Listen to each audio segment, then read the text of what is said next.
Até.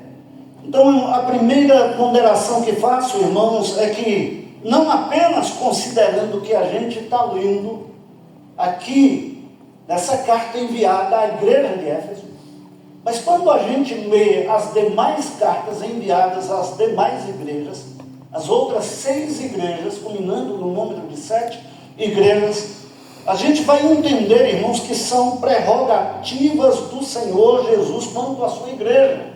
Vamos entender quais são as prerrogativas de Jesus quanto à sua igreja. Não são prerrogativas de nenhum outro. Não são prerrogativas do irmão A, do irmão B, do irmão fulano, do irmão Beltrano. Não são prerrogativas do pastor A, do pastor B, do obreiro A, C. Não. São prerrogativas, irmãos, de Jesus quanto à sua igreja. Em primeiro lugar, irmãos, é prerrogativa de Jesus. Ele tem a liderança da igreja na mão dele. Amém, queridos irmãos? Amém. Amém? Ele tem a liderança da igreja na mão dele. E Jesus não apenas tinha a liderança nas suas mãos, irmãos, mas Jesus, ele segura a liderança nas suas mãos. Jesus não apenas tem a liderança e segura a liderança em suas mãos, mas ele vai dizer aqui, queridos irmãos, no versículo de número 1, que ele tem na sua mão direita os 7 castiçais, irmãos, as 7 estrelas, perdão, e ainda vai dizer que ele está no meio dos 7 castiçais. Ele está dizendo que ele tem a liderança da igreja na mão dele, que ele tem a sua igreja na mão dele. Amém, queridos Amém. irmãos? Irmãos, a liderança da igreja é de Jesus. Amém. Muito embora ele estabeleça homens como pastores, como líderes da igreja, mas a liderança é do Senhor Jesus Cristo. Jesus, é ele que exerce controle sobre a igreja. Aliás, ele exerce controle sobre a igreja, porque a igreja é dele. A igreja foi comprada e remida pelo seu precioso sangue. Louvado seja o nome do Senhor. Então anime o seu coração, pois você está seguro nas mãos de Deus, e ninguém pode lhe arrebatar. Amém? Dá uma olhada para quem está ao seu lado, dá um sorriso simpático que só você tem, e diga: você está seguro ou segura na mão de Deus. Amém? Amém? Vamos tornar isso mais pessoal. Põe a mão no peito e diga: eu estou seguro ou segura na mão de Deus. Amém, meus irmãos? Amém. Glória a Deus. Segundo lugar, irmãos, é prerrogativa do Senhor visitar a sua igreja e sondar a sua igreja. Amém? É prerrogativa do Senhor visitar a sua igreja e sondar a sua igreja. Cristo, ele visita o seu povo, amém? Ele está presente aqui e agora. Entenda isso, compreenda isso. O Senhor está presente nesse lugar. O Senhor está presente no meio do seu povo. Ele visita a sua igreja, ele visita o seu povo, ele visita aquele que serve a ele. Ele não nos abandona, ele não nos deixa sós. Amém, irmãos? Você se lembra do apóstolo Paulo, né? O apóstolo Paulo, ele decidiu voltar para Jerusalém. Os irmãos, eles advertiram Paulo e tentaram dissuadir Paulo da ideia de voltar para Jerusalém, porque sabia que Paulo corria risco de morte. Mas Paulo, ele estava decidido a voltar, ele entendia que era a vontade de Deus, e Paulo voltou para Jerusalém. E aí, alguns judeus que vieram, me parece que exatamente da Ásia, estavam lá em Jerusalém, levantaram uma calúnia absurda contra Paulo. E aí alvoroçou a multidão, e a multidão então queria de fato matar Paulo. E aí as autoridades romanas constituídas ali pegaram Paulo, deram segurança a Paulo, levaram Paulo para a fortaleza romana e lá o guardaram, até que uma solução fosse dada. Lá fora havia gente engendrando contra Paulo, tirar a vida. Havia um grupo chamado de sicários, que era conhecido como homens do punhal. Era o tipo de assassino que entrava no meio da multidão, apunhalava alguém, saía e deixava a vítima agonizando e ninguém via o que tinha acontecido. Quem foi que fez aquilo?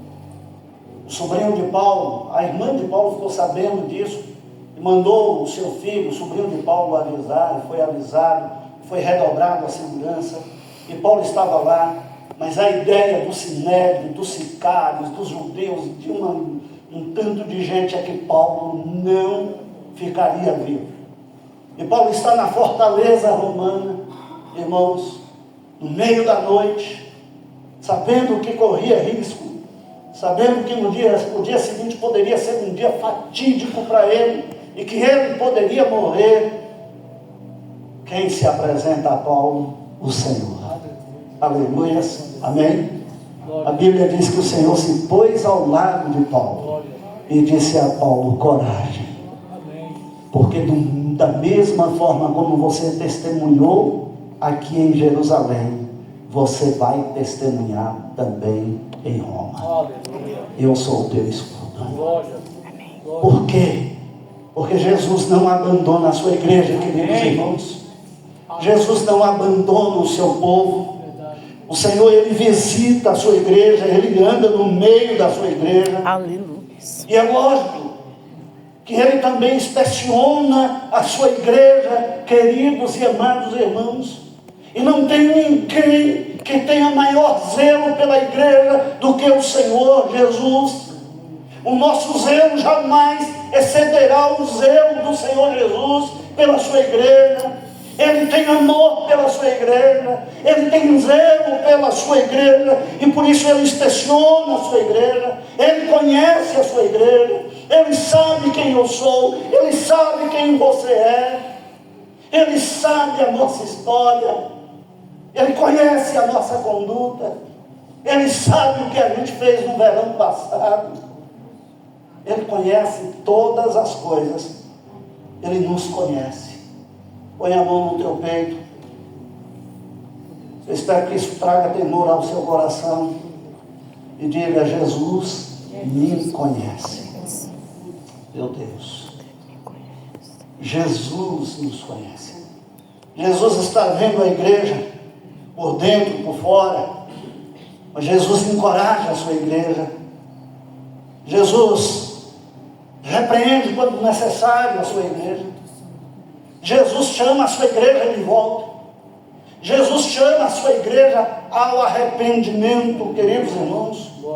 E a Bíblia diz que os olhos do Senhor, que está sobre a igreja, são olhos como chama de fogo, de forma que nada, escute bem isso, de forma que nada escapa à sua investigação. Jesus olhou para a igreja de Éfeso e viu o seu amor por ele esfriando.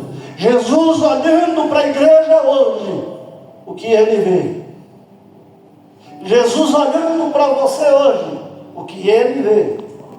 Jesus olhando para nós hoje, o que ele vê? O que ele vê? Ele vê crentes animados, apaixonados por ele.